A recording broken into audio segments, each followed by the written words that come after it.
Assalamualaikum. This is Tahir Afaki and you are watching my channel Wide Vision.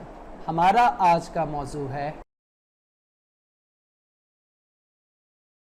US senate power and functions. दुनिया में सबसे ज्यादा ताकतवर chambers में से एक सेनेट है, यानी ये हर तरह की कानून साजी ना सिर्फ कर सकता है बल्कि इसकी की हुई कानून साजी पे सिवाय सदर के चेक्स के अलावा और कोई चेक नहीं होता।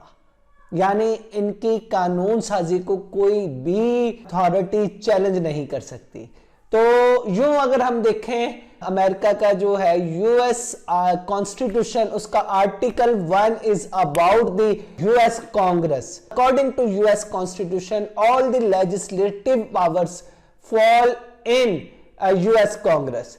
इसलिए यूएस कांग्रेस जो है वो दो चैम्बर्स में है, दो चैम्बर में डिवाइड होता है, एक लोअर चैम्बर और एक दूसरा अपर चैम्बर। लोअर चैम्बर को हम हाउस ऑफ रिप्रेजेंटेटिव कहते हैं और अपर चैम्बर को सेनेट कहते हैं।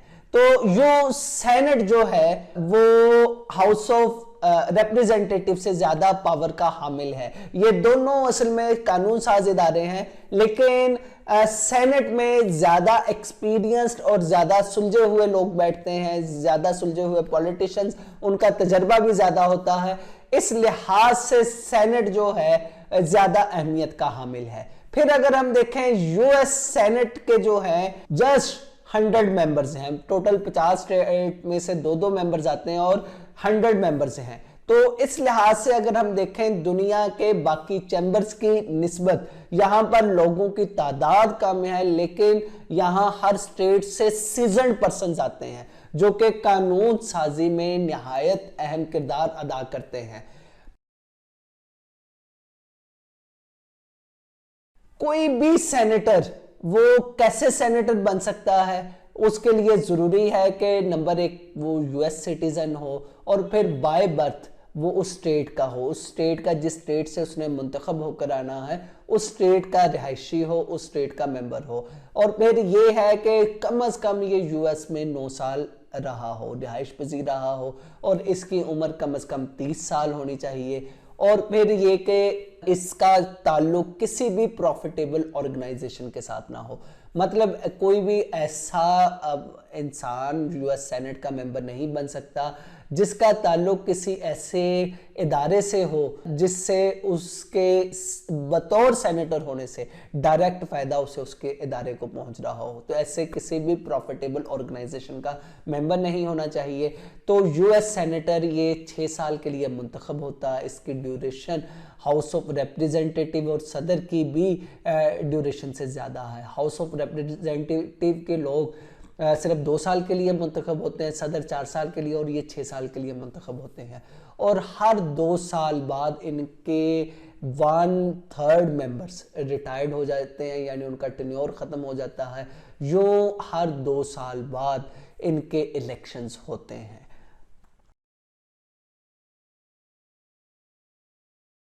फिर हम देखते हैं procedure of the elections of US senators. तो यूएस सेनेटर्स का 1913 से पहले बिल्कुल एक आसान सा तरीका था कि रियासती असम्बलियाँ 2 यूएस सेनेटर्स को भेजती थी, लेकिन उसके बाद ये प्रोसीजर चेंज हुआ 17th अमेंडमेंट के जरिए। क्यों ऐसा हुआ? बुनियादी वजह ये थी कि यूएस की स्टेट्स, रियासतें वो सम टाइम फैसला नहीं कर पाती थी और अपने मेंबर्स को भेज नहीं पाती थी, या एक मेंबर को भेज देती थी दूसरे मेंबर को नहीं भेज पाती थी। यूएस सेनेट में कानून साजी में देर हो रही थी। लिहाजा यही वजह है कि 70th अमेंडमेंट के जरिए इनका इलेक्शन डायरेक्ट कर दिया गया। लिहाजा अब ये 2 जो सेनेटर जिस स्टेट से आएंगे उनको वहां की डायरेक्ट अवाम चुनेंगी, या फिर अगर एमरजेंसीली भेजना है तो गवर्नर के पास भी ये इख्तियारात होते हैं कि वो कोई भी 2 मेंबर्स को अपनी मर्जी के मुताबिक यूएस सेनेट में भेज सकता है जब तक के इलेक्शंस ना हो। फिर हम देखते हैं कि सेनेटर के लिए क्या क्या ऑफर्स हैं, क्या क्या उसे मरुआत मिलती हैं। हैंडसम सैलरीज के साथ साथ उनकी प्रोटेक्शन ऑफ सीट वो से होती है कि कम से कम 6 साल के लिए उससे कोई भी सीट नहीं छीन सकता, कोई उसको इम्पीच नहीं कर सकता। फिर प्रोटेक्शन फ्रॉम अरेस्ट, कोई भी कानूनी इदारा उसे अरेस्ट नहीं कर सकता। सिर्फ 2 जुराइम है, या तो उसने वतन से गद्दारी की हो या टेररिज्म का मर्तकब हुआ हो, तो ऐसे में उससे अरेस्ट किया जा सकता है, अदरवाइज नहीं। फिर फ्रीडम ऑफ स्पीच है, अपने सेनेट में वो किसी भी कानून साजी पे किसी भी तरह का एतराज कर सकता है, यहाँ पर उससे उसकी फ्रीडम ऑफ स्पीच सिक्योर होगी, कोई भी इदारा उससे अरेस्ट नहीं कर सकता। फिर है free post anywhere in the world, US post के जरिए वो जो कुछ मर्जी चाहे दुनिया में जिस भी हिस्से में चाहे वो भेज सकता है। फिर उसके बाद यूएस सेनेट का जो हेड है वो वाइस प्रेसिडेंट है, वो सेनेट को हेड कर रहा होता है, लेकिन क्योंकि यूएस में उससे और भी बहुत से काम होते हैं तो अपनी ज़्यादातर मसरूफियात की वजह से वो सेनेट में जब नहीं आ पाता तो सेनेट में जो मेजॉरिटी पार्टी है वो अपना एक मेंबर मुंतखब करते हैं जिसे ट्रांजिशनल वाइस प्रेसिडेंट कहते हैं, कि वो आर्जी तौर पर वाइस प्रेसिडेंट की जिम्मेदारियां सर अंजाम देता है। इसके अलावा सेनेट जो है वो हाउस ऑफ रिप्रेजेंटेटिव से ज़्यादा ताकत का हामिल है।